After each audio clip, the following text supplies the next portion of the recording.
Good morning. My name is James Spiro, and we're here now at the Microsoft campus in Herzliya for AI Israel. I'm joined now by Yossi Shakui, the Director of Digital Native here at Microsoft. Yossi, hi. Hello, good morning.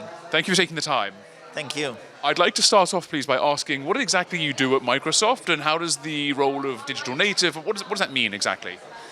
Digital native means tech companies that born to the cloud, so they digitally native. And I'm responsible for 75 accounts that we are managing in a model of high touch.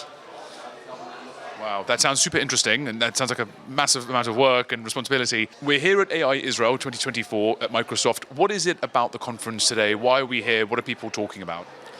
It's all about how we can take the technology, the new innovation of generative AI, and bring it to market. And the idea, what we are doing with the accounts that we are working with, which is the tech companies, is we are trying to solve the traditional industries' challenges with their own IP combined with the new generative AI and bring that to market. Okay, so for laymen who may not understand everything that generative AI has to offer and what it's capable of, what are some of the things that these companies are looking to achieve, and what are some of the sectors that are going to be impacted? So many of these companies are trying to bring artificial intelligence embedded in their products to just simplify life, improve life, and add values.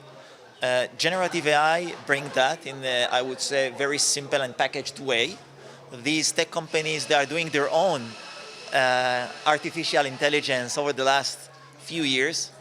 And we think that together, the generative AI and the intellectual property of artificial intelligence of these tech companies can improve specific industries in a dramatic way with that innovation. So you hear it in the room, the innovation in the healthcare, where we can bring that agent to support post-traumatic discussion, interviews, triangle. And we have many similar, I would say, solutions, but tailored for specific industries. Okay, so it might be a question that is a lot simpler to answer than I think it is, but when information is being created through generative AI, what role does IP and intellectual property play in that? What's the relationship between companies' intellectual property and the information that's being created? Wow. That's a great question. Is it? I wasn't sure if it was a great question or a stupid question. No, it is a great question because it is actually touched the security and compliance, which is, I would say, at the core of everything related to generative AI. So there is a tech company developing over the last 5-10 years its own IP, its own, I would say, artificial intelligence-based product. They don't want that to leak. And also when they are selling that to enterprises and specific industries, there are regulation, their information is very restricted. So you want to keep that in a kind of a closed garden. They are able to do that, and now there is generative AI coming to the game.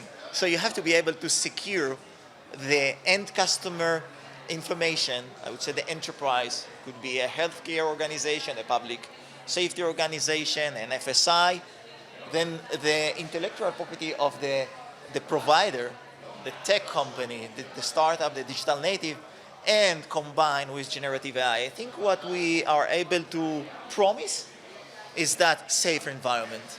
It is in a closed garden, it is regulated, governed, and that's the huge value that enable the development and the integration between the company IP and generative AI. Wow. Yossi, it sounds fascinating, and we could stand and talk all day about this, but we have to call it there. I'm sorry. But thank you so much for taking the time. Thank you. And pleasure to be here and chat to you, and best of luck with it all going forward. Thank you. Thank you. Great day.